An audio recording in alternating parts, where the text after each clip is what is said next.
بسم اللہ الرحمن الرحیم۔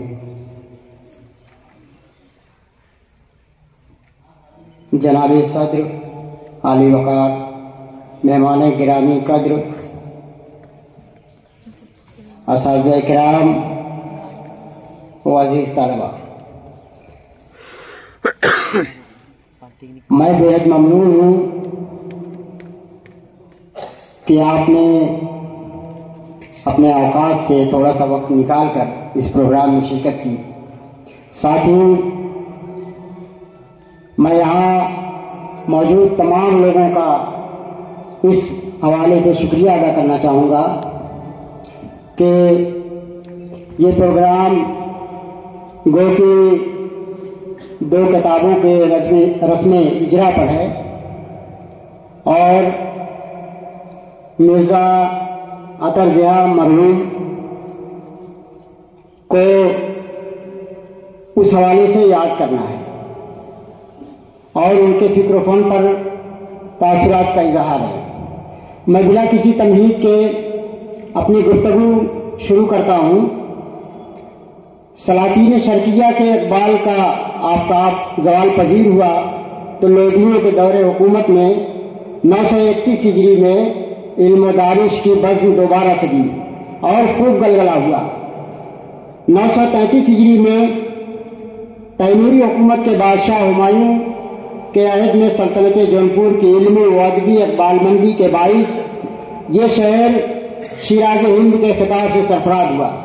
947 میں ہمایوں نے شیر شاہ سوری سے شکست کھا کر ہرات اور قزوین کے راستے شاہ ایران تحاشت صفوی کے دربار پہنچا تو تحاشت صفوی نے جونپور کے احوال دریافت کیے، جس کا ذکر محمد آصفی نے اپنے رسالہ میں یوں کیا ہے: شہنشاہ ایران تحاشت صفوی از امیر ہمایوں در نقشیشن ملاقات از فضلائے جونپور پرسیدہ و با ادراک کثرت آئندہ علماء دورہ دیار بر ویرانی شہر شیراز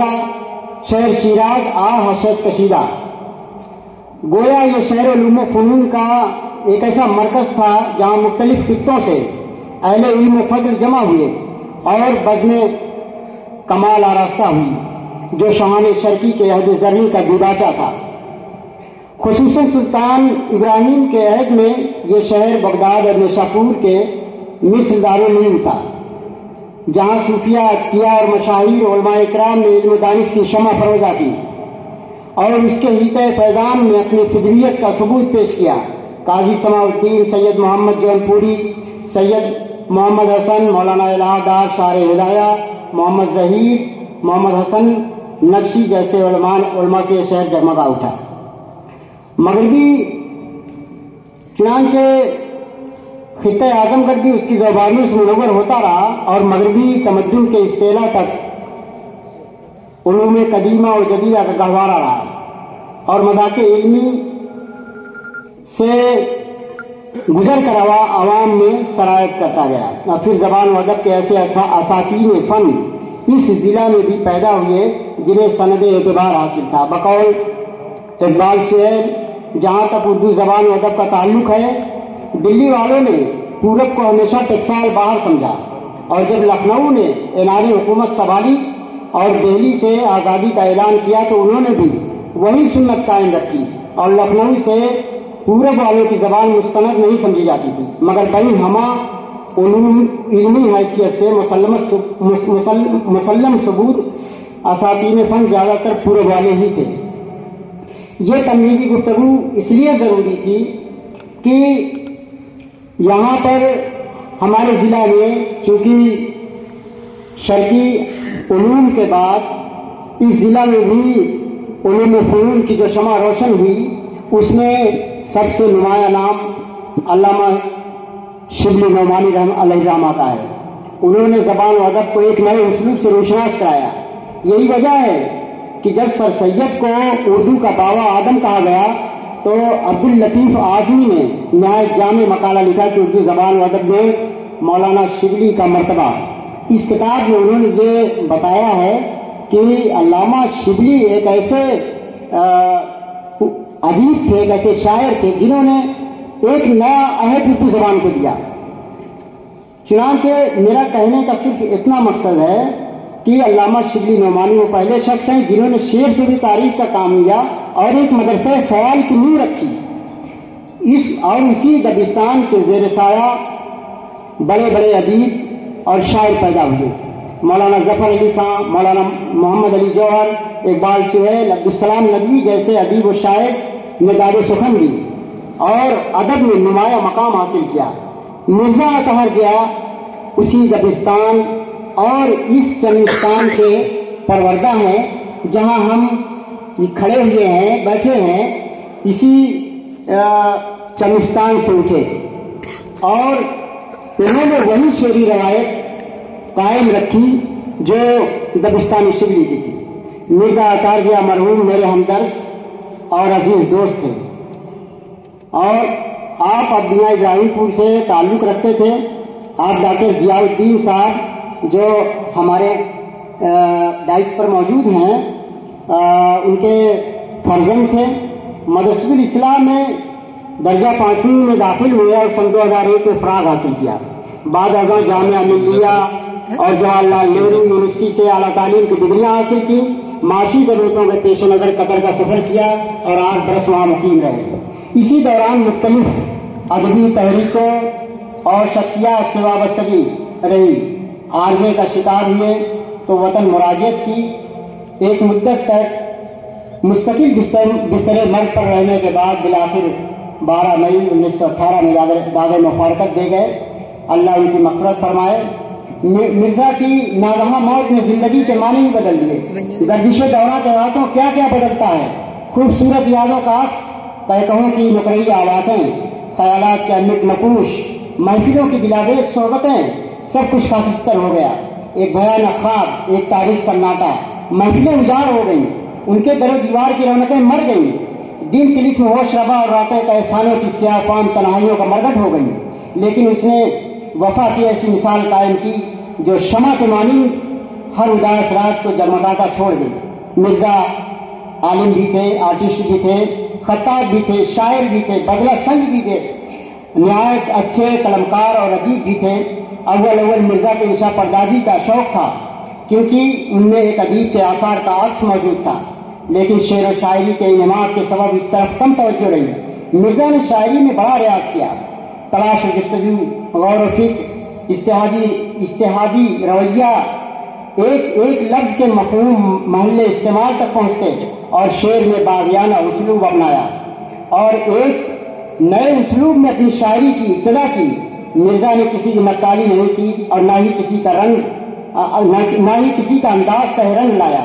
جو کچھ لکھا ان کی جودت طبع کا نتیجہ تھا اور پھر یہ جوہر ایسا چمکا کہ نگاہیں پھیرا ہو گئی۔ مرزا کے مطالعے کا انداز یہ تھا کہ تنقیدی مباحث، ادبی مضامین اور مستند اساتذہ فن کی تحریروں کو پڑھتے، ارذل ادب کو کبھی ہاتھ نہیں لگایا۔ مطالعے کے دوران نہایت نئے الفاظ، تراکیب، محاوروں، فارسی بندشوں کو نوٹ کر لیتے اور معیاری اشعار لکھ لیتے اور اسلوب جو مختلف ادیبوں کے ہاں ملتے تھے اس کو ذہن نشین کر لیتے اور اس میں اپنی گفتگو کرتے، اپنی تحریروں میں اس کا استعمال کرتے۔ مرزا تمام نیک قیمت، خوش مزاج، جذباتی، جرأت مند اور جسارت کا پیکر تھے۔ باتیں سیدھی سادھی، بے تکلف، دوستوں سے حد درجہ لگاؤ، مستقل مزاج، مسلم امہ کے مسائل سے گہری دلچسپی، سیاسی افکار میں سیکولر پارٹیوں کی حمایت، عدل و انصاف، راست گوئی، اعتراف خطا، احساس ذمہ داری، صلہ رحمی جیسے اوصاف مرزا کے خصائص ذات تھے۔ مرزا کے نظریات بھی تھے، ان کے اپنے خیالات بھی تھے۔ مرزا جاگیردارانہ نظام کے خلاف تھے، طبقاتی شورش اور مذہبی تشدد سے نالاں تھے۔ اکثر کہتے تفریق آدم اصل انسانوں کی کھینچی ہوئی لکیریں ہیں، ورنہ اسلام کا یہ مزاج نہیں، وہ انسانیت کا ایک آفاقی تصور پیش کرتا ہے۔ وہ تقریب انسان کے خواہاں تھے۔ پاکستان میں آرمی اسکول پر دہشت گردانہ حملہ ہوا تو اس میں معصوم بچوں کی جانوں کا اتلاف ہوا۔ مرزا نے رقیق اشعار کہے، مجھے صرف ایک شعر یاد ہے، تمام شعر لہو رنگ ہو گیا طہر، تمام شہر لہو رنگ ہو گیا طہر، یہ کس کے ہاتھ میں منظر نگاری دے دی گئی ہے۔ اسی طرح چیچنیا، بوسنیا، سربیا، کوسوو، الجزائر، داغستان، فلسطین پر بھی انہوں نے اپنے اشعار میں استعماری طاقتوں کے خلاف آواز بلند کی اور ایک احتجاج بلند کیا۔ ملک کے اندر فرقہ وارانہ فسادات سے آزردہ تھے، اکثر وہ اس پر اپنی بات کہتے اور اپنے خیالات کا اظہار کرتے۔ ان کی وفات سے پیشتر جب وہ علیل تھے، مزاج کرسی کو میں گیا، باوجود علالت وہ مجھ سے اسی طبقات سے ملے جو ان کی ذات کا خاصہ تھا۔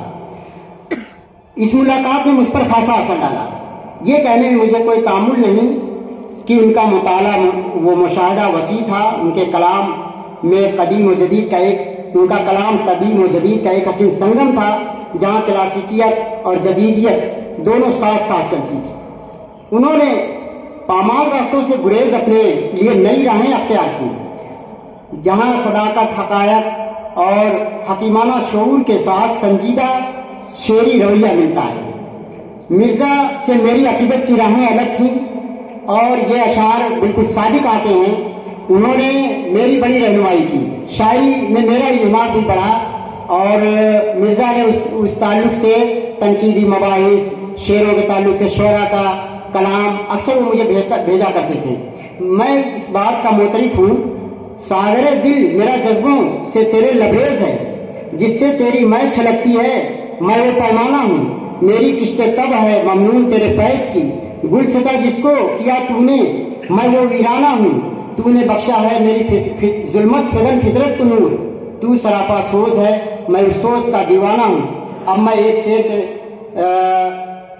شعر یہ عرض کرنا چاہتا ہوں مرزا اطہر کے تعلق سے کہ بھلا سکیں گے نہ اہل زمانہ صدیوں تک تیری وفا کے، تیری فکر و فن کے افسانے۔ بات میں بہت زیادہ لمبی نہیں کرنا چاہتا، اس میں بہت سارے واقعات ہیں جن کو میں چھوڑ رہا ہوں، اور ادب کی مرزا کے نزدیک کیا تعریف تھی، وہ تمام جو عموماً ادب کی جو تعریف کی جاتی ہے اس سے الگ رویہ ان کا تھا، اس سے الگ ان کا موقف تھا، اس سے الگ ان کا ایک نظریہ تھا۔ لیکن وقت کم ہے، میں چند جملوں میں اپنی بات ختم کرنا چاہتا ہوں۔ مرزا کے یہاں شاعری کے تعلق سے تحسین فکر اور تہذیب طبع کا ارتقا ملتا ہے۔ انہوں نے شعر کے حسن استعمال سے اسے فضل و کمال تک پہنچایا۔ مرزا کے کلام میں تخیل آفریدی، فکر انگیزی، صداقت بیان، خلوص جذبات کا وفور ملتا ہے۔ ان کی اکثر مصطلحات اصطلاحات کی حیثیت رکھتی ہیں، اکثر غزلیں ارتجالن کہتے تھے۔ ان کے زمزموں کی دلاویزی اور بلند آہنگی قلب کو اپنی طرف کھینچتی ہے۔ ان کی انفرادیت یا خودی بطور خاص درخشاں ہے۔ ممکن بادی نظر میں سمجھا جائے کہ ان کے کلام کی حیثیت وہی ہے جس نے عرفی کے کلام میں مدح خود می گوئے کے زیر عنوان آرائش پاتی ہے، جو مرزا کی خودی اور خودداری کی دستاویز بن گئے۔ یقیناً ادبیات کی صحت مندی اور حیات افروزی کا اصل پیمانہ یہی ہے کہ اس سے جوش عمل کے ولولے بیدار ہوں، عزائم میں پختگی اور حوصلوں میں بلند ہمتی اور استواری جلوہ افروز ہو۔ مرزا کے فن کا جوہر دراصل تخیل کے معراج ہے، جو دیوانگی میں قیس و فرحات اور فرزانگی میں میر و غالب کو حاصل ہوئی۔ یہی وجہ ہے کہ مرزا اطہر ضیاء موجودہ غزل کے وجود پر نہیں بلکہ اس کے مظاہر پر معترض تھے۔ مرزا کے ہاں فنی صداقتیں مجروح نہیں ہوتی، وہ زبان اور محاوروں کے محل استعمال سے بخوبی واقف تھے۔ یہی وہ کنٹریبیوشن ہے جو مرزا نے اردو ادب کو دیا۔ میں یہاں ایک پیغام اپنے طلبا کو دینا چاہتا ہوں۔ میرے یہاں سینئر اساتذہ بھی موجود ہیں۔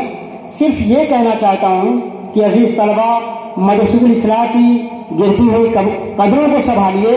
یقیناً وہ روایتی اقتدار جو شعر و ادب کا ہمارے اسلاف کے عہد میں تھا وہ ختم ہو رہا ہے۔